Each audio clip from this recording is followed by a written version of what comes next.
দেখিয়ে দাও একটা ফুলকপিটা একবার আমার হাতে আমি ফুলকপি দিয়ে আপনাদের বুঝাচ্ছি কি এরা ছিল। এইটা তৈরি করতে কত টাকা খরচ হয়েছে? 3 টাকা 5 টাকা সর্বোচ্চ। কি কৃষক যারা উত্তর দেন না, একটা ফুলকপি তৈরি করতে কত টাকা খরচ একটু বলে? ম্যাক্সিমাম 5 টাকা। ক টাকায় বিক্রি করছেন? 3.5 টাকায়। 4 টাকা, খুব বেশি হলে 5 টাকাতেই, তাই তো? একটু আওয়াজ দেবেন তো নাকি রে ভাই? হ্যাঁ, জোড়া 10 টাকায় বিক্রি করছেন, মানে এক পিসের দাম 5 টাকা হচ্ছে। হচ্ছে তো 10 টাকা। তাহলে আপনি এটা তৈরি করে লাভ পাচ্ছেন? মা আপনার স্বামী একটা মার্কেটে গিয়ে এই বাজারে গিয়ে বিক্রি করছে, লাভ পাচ্ছেন কি? 5 টাকা খরচ হয়েছে, 5 টাকায় বিক্রি করছে, লাভ পাচ্ছেন না তো? এইটা নিয়ে একটু বক্তব্য দিতে চাই, কারা শুনবেন হাত তুলুন। সব আমি অন্য বক্তব্য ছেড়ে দিচ্ছি, আর কিছু বক্তব্য দেবো না। আমি একটু কৃষকদের নিয়ে বক্তব্য দেবো, কারা শুনতে চান হাত তুলুন। এই উৎপাদিত ফসলের মায়েরা শুনবেন না, হাত তুলতে হবে তাহলে। আচ্ছা হাত না, আমি সব বক্তব্য ছেড়ে দিয়ে আজকে আমি একটা কৃষকদেরকে নিয়ে বক্তব্য দিয়ে শেষ করে দেবো। স্বামীনাথন কমিশন বলছে কৃষকের উৎপাদিত ফসলে 3 গুণ দাম দিতে হবে। মানে যে আপনি ফুলকপিটা তৈরি করতে গিয়ে 5 টাকা খরচ হয়েছে, তাহলে ফুলকপিটা আপনি মার্কেটে 15 টাকায় বিক্রি করবেন। এটা স্বামীনাথন কমিশনের সুপারিশ। কিন্তু আপনি সেটা কি পাচ্ছেন? আপনি 5 টাকায় খরচ হয়েছে, 5 টাকায় দাম পাচ্ছেন, আপনি তাহলে লাভটা করতে পারছেন না। এটাই যাতে আপনি সঠিক লাভ করতে পারেন, এই দায়িত্ব কার? এগ্রিকালচার মিনিস্টার, কৃষি মন্ত্রীর। কৃষি মন্ত্রীর কাজ হবে কৃষক তার ফসলের উৎপাদিত ফসলের 3 গুণ দাম পাচ্ছে কি পাচ্ছে না।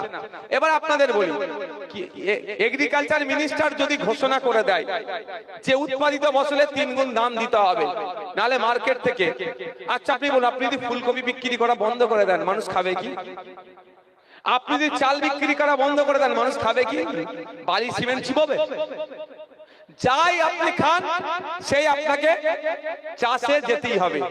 আপনি বিস্কুট খাবেন, বিস্কুটটা কি দিয়ে তৈরি? আপনি রুটি খাবেন, রুটিটা কি দিয়ে তৈরি? কোথা থেকে আসলো? আপনাকে ঘুরে ফিরে আপনার কাছে যেতে হবে। তো সরকার যদি এই নির্দেশনা দেয় যে উৎপাদিত ফসলের 3 গুণ দাম দিতে হবে, তাহলে আপনারা লাভবান হবে। আপনাদের আমি এর উদাহরণ দিচ্ছি, বাস্তব উদাহরণ আমি দিচ্ছি। আপনারা যারা এখানে কৃষক আছেন, আপনাদের মাসিক গড় আয় কত জানেন? পরিবার পিছু বিলো 8,000। কত? 8,000 টাকা নিচে আপনাদের মাস গেলে ইনকাম। আমি আপনাদের তথ্য দিয়ে বলছি, তাও হয় না। এরকম ঠিক কথা, ভাবছে মাথা লাগছে না, তাও হয় না বাস্তব। কিন্তু গড় অ্যাভারেজ হচ্ছে, অন অ্যান অ্যাভারেজ ওয়েস্ট বেঙ্গলের ফার্মার্সদের পরিবার পিছু গড় আয় 8,000 টাকার নিচে। এবার আসা যাক, একটু এগিয়ে যান, হরিয়ানাতে চলে যান। হরিয়ানার কৃষকরা BMW গাড়ি নিয়ে ঘোরে, হরিয়ানার কৃষকরা মার্সিডিজ নিয়ে ঘোরে, হরিয়ানার কৃষকরা জাগুয়ারের মতো ব্র্যান্ডেড গাড়ি নিয়ে ঘোরে, আর পশ্চিমবাংলার কৃষকদের ভাঙা সাইকেল নিয়ে ঘুরতে জিপ বেরিয়ে যাচ্ছে। ওরাও কৃষক, আপনিও কৃষক। গুগলে সার্চ করে দেখতে পারেন, আমার কথা ভুল হলে আপনি বলবেন যে ভাইজান ভুল বলছেন। গুগলে গিয়ে সার্চ করে দেখুন। আচ্ছা আমি এটা নিয়ে বলছি, শুনতে চান তো নাকি? আমি আপনাদের দুর্দশার কথাটা একটু শেয়ার করতে চাই। হরিয়ানার কৃষকরা মাস গেলে 22,000 টাকা ইনকাম করে। এই আপনি কাশ্মীরের নাম শুনেছেন? সেই কাশ্মীরে যত না মানুষ আছে তার থেকে বেশি সেনাবাহিনী আছে। শুনেছি 10 লক্ষ নাকি 10.5 লক্ষ নাকি সেনাবাহিনী আছে। সেই কাশ্মীরের কৃষকরা মাস গেলে 12,000 টাকার বেশি ইনকাম করে।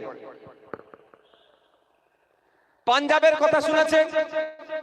পাঞ্জাবের কৃষকরা মাস গেলে 15,000-এর বেশি ইনকাম করে। কেরলের কথা শুনেছেন? কর্ণাটকের কথা শুনেছেন? নাম শুনেছেন? সর্বোপরি মেঘালয় রাজ্য আছে একটা, ছোট্ট একটি রাজ্য পাহাড়ের ওপরে, ইস্ট জোনে পড়ে, আমাদের ইস্টে পড়ে, পাহাড়ের উপরে।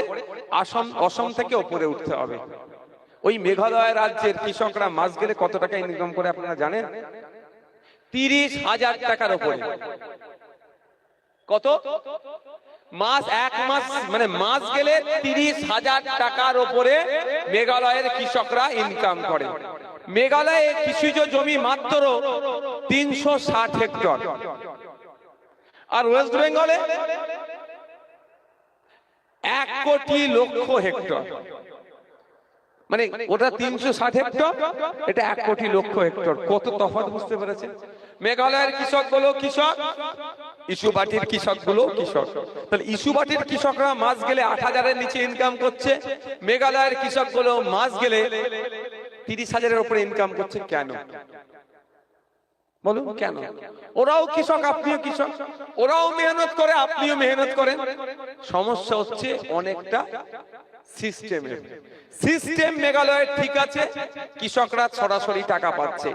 এখানে সিস্টেম খারাপ, ওই জন্য সরাসরি আপনারা টাকা পাচ্ছেন না।